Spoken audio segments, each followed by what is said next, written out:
देश में कोरोना का खतरा बढ़ता जा रहा है, जिसे देखते हुए अलग अलग राज्यों में कोरोना से लड़ने के लिए दिशा निर्देश सख्त कर दिए गए हैं। महाराष्ट्र के कई जिलों में लॉकडाउन लगा दिया गया है। बता दें कि दक्षिण अफ्रीका, इंग्लैंड और फिनलैंड में कोरोना के नए प्रकार भी सामने आए हैं, जिनमें से 2 भारत भी पहुंच चुके हैं। कुछ समय तक जहां भारत में लगातार केसेस कम हो रहे थे, तो एक बार फिर से केसेस बढ़ने शुरू हो गए हैं। लेकिन इसकी वजह क्या है? दरअसल एक्सपर्ट्स इसकी 2 वजह बता रहे हैं। पहली, लोगों ने सावधानी बरतनी कम कर दी, और दूसरा ये कि भारत में वैक्सीन का लोगों तक जल्द ना पहुंचना। अब इस समस्या से निपटने के लिए सरकार के सामने प्रस्ताव लेकर आए हैं भारत में इंफॉर्मेशन टेक्नोलॉजी सम्राट और विप्रो के संस्थापक अध्यक्ष अजीम प्रेमजी, जिन्होंने भारत सरकार को कोविड-19 के खिलाफ देश के मेगा टीकाकरण अभियान में निजी क्षेत्र को भागीदारी की अनुमति देने का प्रस्ताव रखते हुए कहा कि अगर सरकार निजी क्षेत्र के साथ जुड़ती है तो अगले 60 दिनों में करीब 50 करोड़ से ज्यादा लोगों को टीका लगाया जा सकता है। यानी कि अगर प्राइवेट सेक्टर को देश भर में वैक्सीन लगाने की जिम्मेदारी दी जाती है तो 130 करोड़ की जनसंख्या में अप्रैल तक 50 करोड़ और लोगों को वैक्सीन लग चुकी होगी।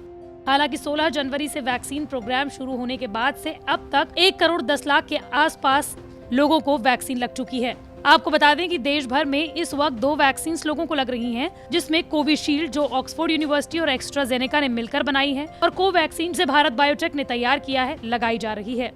दरअसल बेंगलुरु में chamber of industry and commerce ने संवाद को आयोजित किया था, जिसको संबोधित करते हुए अजीम प्रेमजी ने भारत के टीकाकरण कार्यक्रम की सराहना की और कहा कि कोविड-19 वैक्सीन को रिकॉर्ड समय में विकसित किया गया है, लेकिन इसके साथ ही इसे बड़े अनुपात में लोगों तक पहुंचाने की जरूरत भी है। इसका गणित वित्त मंत्री निर्मला सीतारमण को समझाते हुए अजीम प्रेमजी ने कहा कि सीरम इंस्टीट्यूट को वैक्सीन 300 रुपए प्रति शॉट और अस्पताल निजी नर्सिंग होम को 100 रुपए प्रति शॉट में वैक्सीन उपलब्ध करवा सकते हैं। ऐसे में 400 रुपए प्रति शॉट के साथ ही बहुत बड़ी जनसंख्या को टीकाकरण किया जा सकता है। उनके मुताबिक सरकार निजी क्षेत्र को इसमें साथ ला सकती है, तो देश में 2 महीने में यानी कि 60 दिनों के भीतर 50 करोड़ लोगों को वैक्सीन लगाई जा सकती है। आपको ये भी बताते चले कि 2020 में साल के शुरुआती महीने में लगे देशव्यापी लॉकडाउन की वजह से देश की अर्थव्यवस्था को काफी चोट पहुंची थी। कुछ रिपोर्ट्स की माने तो 55 लाख से ज्यादा व्हाइट कॉलर पेशेवरों ने नौकरी खो दी थी, जिसमें इंजीनियर, डॉक्टर्स, टीचर जैसे ऑफिस जाने वाले प्रोफेशनल शामिल थे। तो वहीं मजदूरी करने वाले लोगों में कितने लोगों के रोजगार छिने हैं, इसका तो बस अंदाजा ही लगाया जा सकता है। ऐसे में पूरे विश्व में वैक्सीन लगनी शुरू हो चुकी है। इजराइल जैसे देशों में तो बड़ी जनसंख्या को वैक्सीन लग भी चुकी है।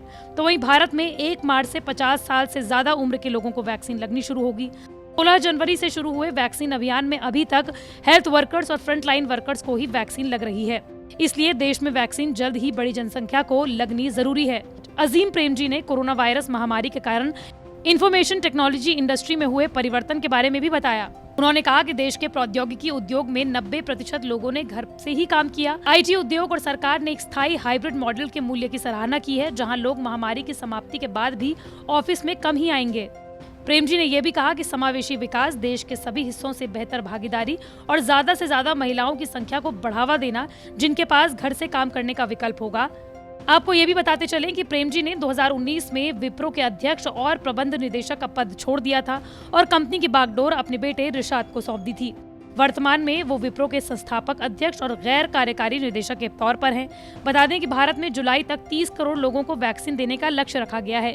वित्त मंत्री के मुताबिक कोरोना वायरस वैक्सीन बनाने में सरकार और प्राइवेट फर्म्स ने जिस तरीके से मिलजुल कर काम किया है, इसी की वजह है कि भारत ने इतनी जल्दी वैक्सीन को विकसित कर लिया और पूरे विश्व भर के अलग अलग देशों को वो वैक्सीन बांटने में सफल भी है।